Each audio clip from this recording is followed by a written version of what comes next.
Time for Joy News Interactive, and you know how to join the conversation. It's on facebook.com/Joy News on TV, and on Twitter it's at Joy News on TV. Let's start by apologizing to you, our cherished viewers, about some questions that were posted on social media yesterday that did not augur well, or that offended the sensibility of our cherished viewers in the northern region. We apologize for that, and I just want to say personally, as a northerner, I am a testimony of the peace-loving and acceptable nature of the northern region, and will never ever intentionally describe our cherished viewers as being violent. We truly apologize. So we go on to other issues, and it's a week since a student of Osei Chirechire Secondary School was stabbed to death by armed robbers.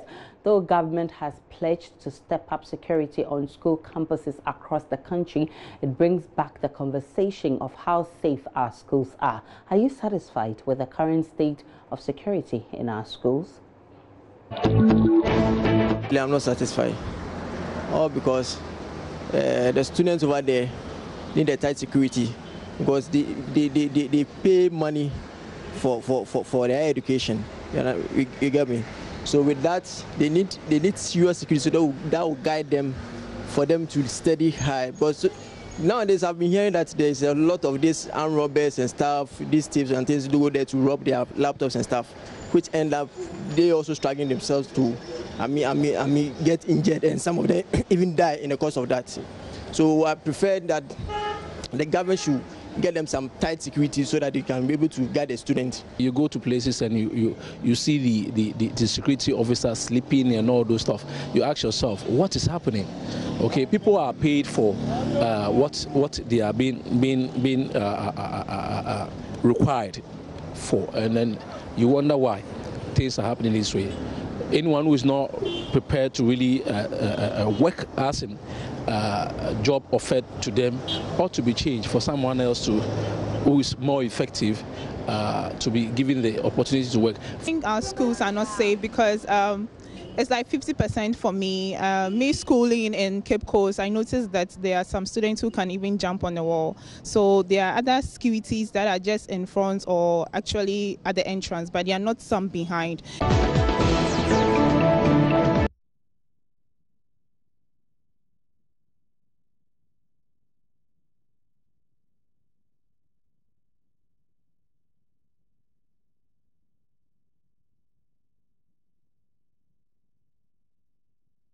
All right, so we're still trying to pull your comments on Facebook, but we'll have to jump onto the next issue whilst we try to get you the comments on Facebook.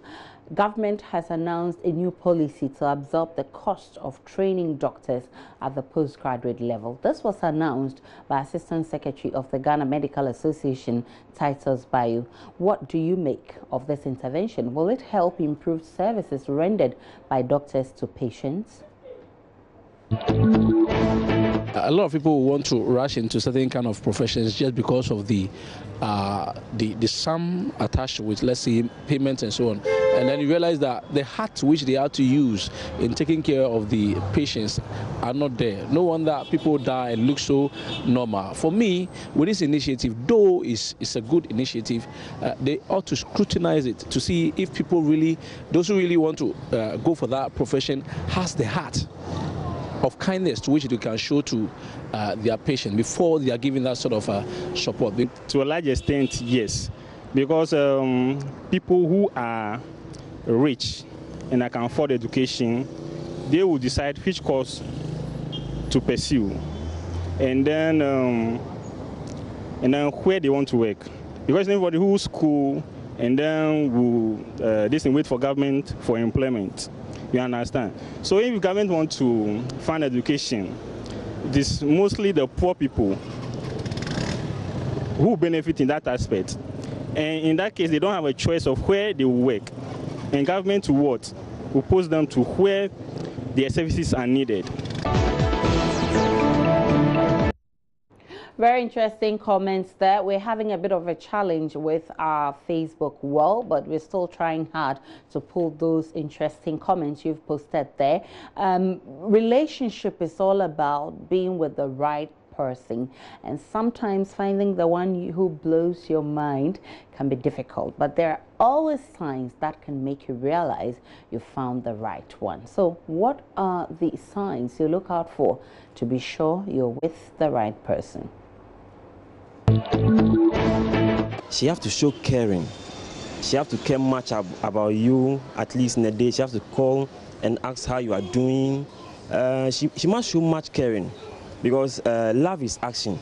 And when the action is not there, it doesn't really show that she really love you. Sometimes you might do something that you think it might hurt the person, but because of love, he will not take it. He will take it cool. It's about how he makes you feel. Like, it's more emotionally attached with a person. It has to do with trust and then the ability to communicate. So if you're going to be with someone who can talk to you and like involve you in his personal lives, that is the kind of person you have to be with.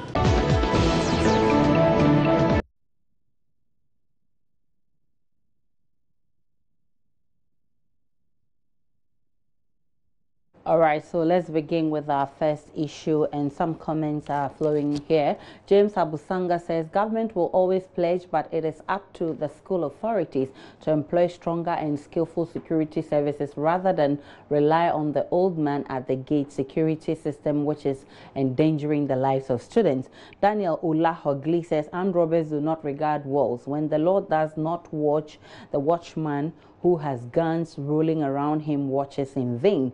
It's good to build walls to keep movement of students under control, though. Baye Jeremiah says, not at all. Fencing the walls without the presence of the security personnel will not yield any positive results. Using old men as security men is outmoded and should be stopped. They sleep a lot when on duty and also are not strong enough to withstand any attack on the students. The wall should be designed in such a way that students and criminals cannot jump over. Those are some interesting comments on our first issue. Benjamin Kujodake says, we don't invest in security in this country. We are never preventive, always curative, taking everything for granted. We surface all of a sudden when something bad happens. We are not secured at all. We're just fortunate God is restraining these criminals. And Tekolibi Collins says, is there any security at all? You go to some schools while students are studying in class, weed smokers are at the other side. These students are made to inhale the smoke in them. The teachers know but can do nothing for what wants of attacks. Is that what you call security? Very interesting comments there. And then we move on to our next issue, talking about doctors getting some support from government. And Abdul Fattah Abubakar writes, the sense of service to nation is lost. All efforts is geared at making money, no matter what circumstances a patient is in. This cannot change their motive of behaving professionally. SB Damta says, what is the use of postgraduate skills to doctors' profession? Why not absorb the cost of specialist programs like neurosurgery, plastic surgery, and others? Waste of resources. Next joke, please. And James Abusanga says, absorbing the cost of postgraduate training means doctors will not bear the cost of any professional training after graduation. This can improve services rendered by doctors to patients because every training is aimed at building capacities of trainees. And Kwekupi Esieboama says, stop pampering these ungrateful doctors. They will still refuse posts to rural areas. Are health workers the only workers in Ghana? And Wamade Mark Paradise comes to write, we do this and they are still not accessible to patients. Let's rather channel those resources into training and recruiting more fresh graduate doctors into our hospitals nationwide. Baye Jeremiah says, it's a good move, but the timing is wrong considering the limping economy that we are still struggling with. These are people who are working and can afford to pay for their fees. Why this extra burden on the nation? Unemployed nurses are in the house. Some physicians have finished with their internships and are in the house for years. And you're thinking of this kind of policy? What kind of system is this? Very interesting comments there on our Facebook post. And the last one we talked about was about relationships. And quickly, David Chooks comes in to say, I will know if she's the right person for me, if she enjoys our company together, and also if she's willing to tell me everything without reserve. If she does these things, then she's the right person for me. Philip Quating says, as long as she does not worry me with mobile money, I'm okay. Oh, like seriously. And Bryson Apietus Jr. says, I'll put her in test. If she's a woman, inner beauty, it will show, and if not, it will show. James Abusanga says, signs that you found that shows that you found the right one. He or she respects you, and 2, helps you to realize your dreams. It looks like a long one there. And then 3 says God-fearing. Walanyo Akwechia says, ha ha ha, someone who is not money-loving, hatred, pickable, and cultured. Okay. And Rafik says, the lady must spend my money in order to prove her love for me. Oh, really? Rafik. And Papa Abeka when she says, someone who can make me laugh and easy to pamper. Very interesting comments there.